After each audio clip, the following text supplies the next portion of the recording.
किसी ने बड़े कमाल की बात कही है कि हुनर तो सबके अंदर रहता है, फ़र्क बस इतना है कि किसी का छिप जाता है तो किसी का सच छप जाता है। Hello everyone, good morning, welcome back to my channel स्त्री होप। कैसे हैं आप सब और कैसी चल रही है आप सबकी पढ़ाई। आई होप कि आप सब बहुत ही अच्छे होंगे और खूब मन लगा के अपनी पढ़ाई कर रहे होंगे। आज मेरे दिन की शुरुआत हुई रात के 12 बजे से और मैं अपनी फ़र्स्ट स्लॉट यहीं से स्टार्ट करी। ये जो मेरा ब्लॉग है इवनिंग का है और होली के मॉर्निंग का, मतलब कि 26 को इवनिंग को मैंने अपनी स्टडी स्टार्ट करी थी।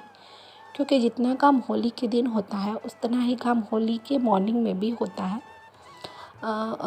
होली के नेक्स्ट डे, मतलब कि मॉर्निंग में भी उतना ही काम रहता है, क्लीनिंग करना है। क्योंकि घर में इतने सारे जो कलर्स थे, इतना सारा फर्श पे फैला हुआ था कि मतलब पूरा घर एकदम गंदा हो पड़ा था। तो पहले उसको क्लीन किया और फिर मैंने अपनी क्लीनिंग स्टार्ट करी। उसके बाद से मैं थोड़ी सी रेस्ट करी दोपहर में और फिर मैं इवनिंग से अपनी स्टडी स्टार्ट करी।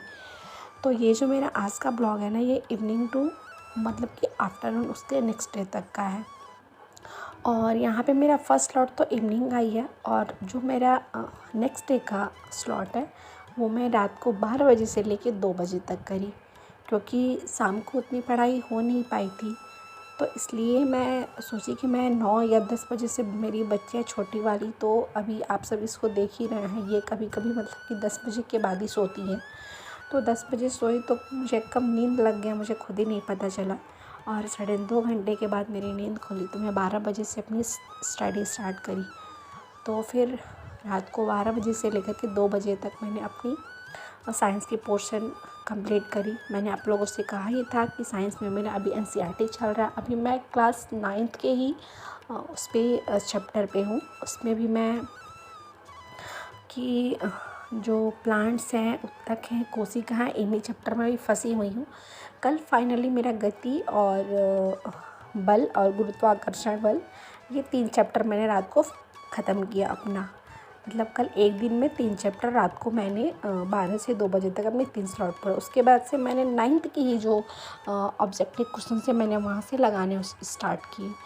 क्योंकि कल मैं रात को एक और चीज़ देखी थी, जो अभी आरओ का एग्ज़ाम हुआ था, एग्ज़ाम तो अभी होने वाला है। जो एग्ज़ाम हुआ था तो उसमें ना आप जो लोग भी एग्ज़ाम दिए होंगे उसमें क्लास 9 से 2 क्वेश्चन मुझे देखने को मिले। एक तो परासरण से था, प्लांट से, और उसमें भी अर्धपारगम्य झिल्ली जो है वहाँ से क्वेश्चन उसमें दी हुई थी। और एक मूसलाजड़ से, उसमें जैसे वो होता है ना कि ए सही है कि आर का सही व्याख्या कर रहा है, कि उसमें से मैंने देखा कि उसमें 2 क्वेश्चन दिए थे। उन दोनों चैप्टर में मुझे कहीं ना कहीं अभी मतलब मैं उसको बहुत ही अच्छे से पढ़ रही हूँ। और जब मैं क्वेश्चन देखी तो मैं उसको और ही अच्छे से पढ़ी, कि ताकि जो एनसीईआरटी है ना, थोड़ा सा मुझे अभी 9th, अभी मतलब कि मैं अभी भागम भाग वाली पढ़ाई नहीं कर रही हूँ कि हाँ ठीक है मुझे ख़त्म करना है। उससे मायने नहीं है कि हाँ मुझे ख़त्म ही करना है। मैं कितना सीख रही हूँ ये मेरे लिए बहुत ज़्यादा ज़रूरी है।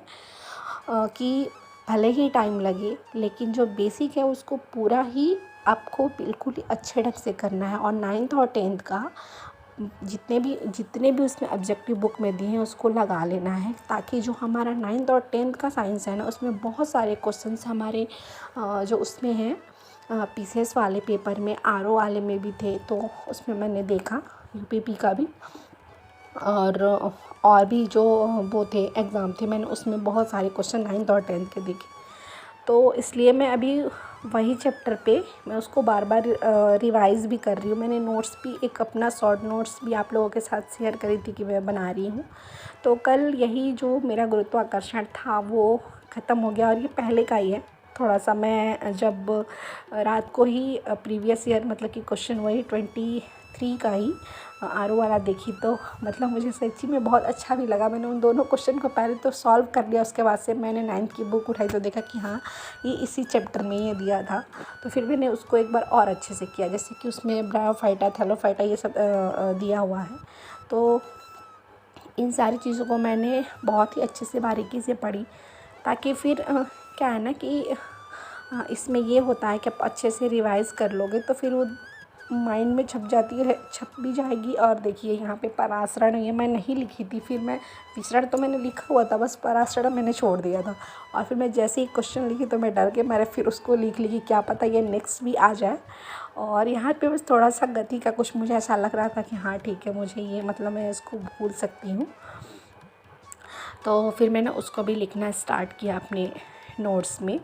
और यहाँ पे मॉर्निंग का ये मेरा ब्लॉग है। मैं अपनी अभी नवरात्रि स्टार्ट होने वाली है 9 को, तो साथ में आज मैंने अपनी क्लीनिंग, मतलब कि घर के सारे लोग आए थे ना, तो घर अभी मतलब बहुत अच्छे से ही, होली में मैंने कुछ नहीं किया था, तो इसलिए आज मैं धीरे धीरे अपना क्लीनिंग भी कर लिया नवरात्रि से पहले, क्योंकि उसमें मेरे यहाँ दुर्गा जी का पाठ होता है सप्तशती का, और मैं ही करती हूँ।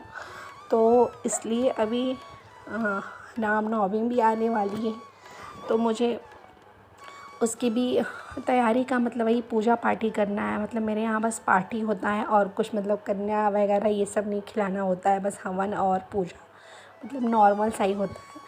तो इसलिए मुझे वो भी करना है। तो इसलिए मैंने आज क्या किया कि अपना जो काम था, मतलब घर वाली क्लीनिंग थी, वो वैसे तो किचन वाली रोज़ होती है, लेकिन अपनी बेडरूम वगैरह की बिल्कुल अच्छे से कर ली, ताकि फिर मैं अब बाद में ना भागम भाग मत हो जाए। क्योंकि रामनवमी के एक दिन पहले अष्टमी वाला दिन ना मेरे यहाँ बहुत सारे काम हो जाते हैं, क्योंकि उस दिन वो कलश वगैरह भी रखना रहता है रात को नवमी पूजने के लिए, और फिर रात को जगना भी पड़ता है। तो इसलिए मैंने सोचा कि मैं अभी कर लूँगी ना, तो उस दिन बस मुझे बस अपना घर धोना रहेगा, और बाकी मैं सारा काम धीरे धीरे ख़त्म कर लूँगी, क्योंकि मैं ख़त्म कर लूँगी तो मेरे लिए ही ठीक है। और अभी थोड़ा सा आर्या की भी छुट्टी है, तो इसलिए मैंने कर ली कि फिर कहीं बीच में मुझे बाद में बहुत सारा काम का प्रेशर ना पड़े। फिर उसमें भी ना बहुत सारे भागम भाग हो जाते हैं नवमी वाले, उसमें भी फेस्टिवल में ही। और यहाँ पे नहा धो के मैंने अपनी पूजा पाठ करी, क्योंकि मैं हमेशा ही करती हूँ। थोड़ा सा जो निगेटिव जो है मेरे माइंड में घूमता रहता है, लोगों की बातें, चाहे जो भी, मैं जहाँ रहती हूँ, तो बस उसको अवॉइड करने के लिए कि हाँ भगवान ठीक है, आप थोड़ा मुझे शक्ति दीजिए कि मैं जो करने चली हूँ मैं उसको अच्छे से कर लूँ, और मुझे कोई डिस्टर्बेंस ना हो। और फाइनली मेरा सारा काम हो गया था, और थोड़ी सी अपनी बच्चियों के साथ मैं दोपहर में सोने से पहले, इन लोगों को सुलाने से पहले, इन लोगों के साथ थोड़ा टाइम स्पेंड कर लेती हूँ, ताकि इन लोगों को भी टाइम देना मेरे लिए उतना ही ज़रूरी है। वैसे तो जब तक मेरा काम होता है दोनों लोग मम्मी के ही पास रहती हैं, लेकिन जैसे ही मैं फ्री होती हूँ इन लोगों को अपने पास लेके आ जाती हूँ, फिर सुलाती हूँ, फिर अपनी मैं स्टडीज़ जो है स्टार्ट करती हूँ। तो बस यही था मेरा इवनिंग टू आफ्टरनून ब्लॉग। उम्मीद करती हूँ शायद ये आप लोगों को अच्छा लगे तो आप इसे लाइक करिएगा और शेयर करिएगा, और मन करे तो सब्सक्राइब करिएगा। तो चलिए हम फिर कल मिलेंगे अपनी नई बातों के साथ। तब तक के लिए बाय बाय, टेक केयर, जय श्री राम, राधे राधे।